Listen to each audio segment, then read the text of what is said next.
welcome back to Into the Music. That guy's Greg. This guy's Chris. All right, got that straight. Now, Greg, tell us what we've got for me to react to. Yeah, so we've got another Ko-fi request. Surprise! Okay. I know. Wow. There's like a long line of them still to go. But that's good though, right? Because we're having a lot of fun listening to these new songs, bands and songs we never heard before ever. So this is one from Phil Perini. Hey, Phil. Phil has supported us in the past. Okay. And so he's got a band called Hot Chip. Yeah, Okay. that's kind of, I like that name. First of all, I like chips, and I like hot dip and hot chips and hot. I don't know, just to feel like food going in my mouth. Anyway, You don't know what kind of chip. It could be cow chips. All right. Anyway, I like my chips in my head. So Take It In. So Take It In by Hot Chip. Oh, that's the name. Okay. Yeah. It was the name of the song, not giving you instructions. So go check out the song and come on back and tell us what you think. Okay.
Hey, man. Hey, So what did you think? um, you know, I really like the chorus part of this song. Yeah. Okay, that really stood out, the melody in the chorus. And yeah, I didn't know what to expect. I never heard of Hot Chip before, so Yeah. I'm curious as to when this came out and so on. Um, well, I see at the latest 2009, according to what I'm looking at here in the video. Yeah. But um, there was a little synthesizer riff that went on throughout the verse that I thought was very cool. Um, Yeah. and I also liked the way it, the way the outro made the piano really prominent. I don't know if you recall that. Yes. Okay. But, Yep. so yeah, overall, popish song, of course, but I liked it. Yeah. There was something, I think it was intentional that, well, everything on the song is intentional, but I think they were trying to really do this contrast thing with how the music was arranged in the verses to how, the music then unfolded with the chorus, Mhm. because two Yeah, different complete, yeah, as you I said. I like when Yeah. bands do that.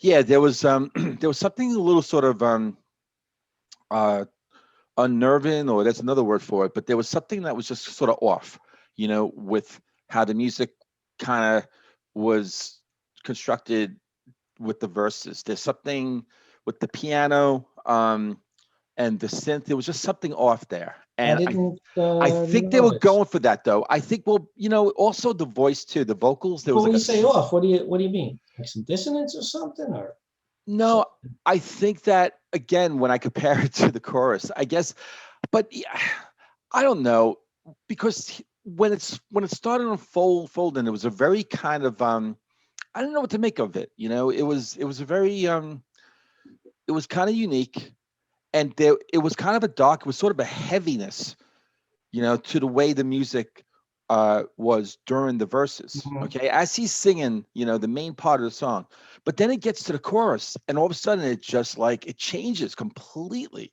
mhm. There was just this Well, did it air. match? Did that change match the lyrics changing? Because I don't know what the lyrics were. Yeah, so I can get into the lyrics, but just to say that contrast, though, I guess it made it interesting for me. I wonder if they could have just made the whole song sort of almost like the chorus, because I love that. I That really, would get. I think that would get just. maybe, I maybe, like it, but too much of it would be annoying. Yeah. but I wasn't thrilled with the verses. I just wasn't thrilled with that kind of music there. But I think if you're gonna if you're gonna sort of if you're gonna sort of mix it up, so I guess that's good enough. So and there might be a reason why they were doing that. So I'm not really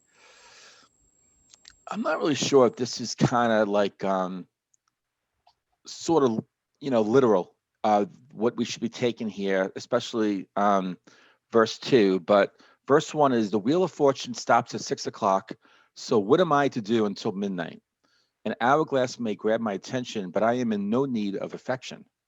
And then the chorus goes to, and oh, my heart has flown to you just like a dove. It can fly, it can Wait. fly. What are the first words of the chorus? So, and oh, my heart Oh, has, and O. yeah, my heart Okay. has flown to you just like a dove. It can fly, it can fly. And please take my heart and keep it close to you. Take it in, take it in. And then the verse 2, my heart attack took place after midnight, but I was in no need of attention. Surgery took place in the half light. By then I was no more than a phantom.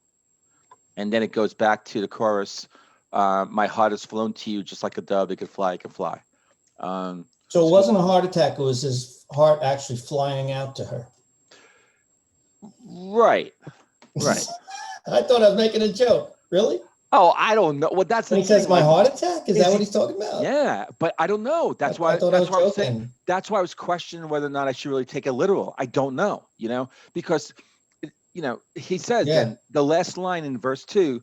By then I was no more than a phantom. So is he saying that he had a heart attack? He died.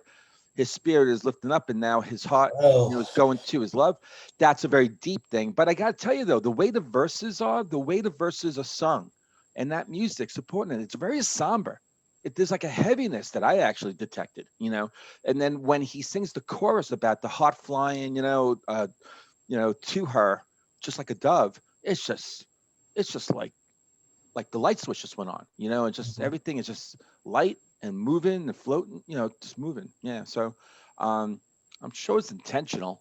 I just don't know if the song is really about a physical kind of, heart attack or a breaking of the heart, or she captured his heart and now it's going to her. I don't really know. there's no explanation you found out there? No. I tried, but I'm sure you did. and they go to Wiki and they talk about I hate this too, right? Because we get these songs, which is kind of cool because that's what we are, right? We are sort of a deep dive, hidden gem channel, right? That's what you and I really that's been our DNA. So a lot of people out there, our request is are kind of following suit, right? So the songs that we're being asked to react to, it's kind of almost the same lines. And I say that because, we get these songs like this one, and I go into a Wiki and they have the write-ups on this song and that song and that song and that song.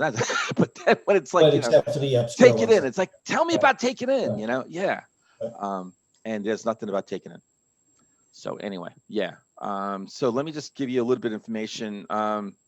So this was, I had 2010. You said 2009. But 2009, 2010, the last track on their fourth studio album called One Life Stand. And they are known as electronic music band, synth pop, right? So the synthesizer you had mentioned.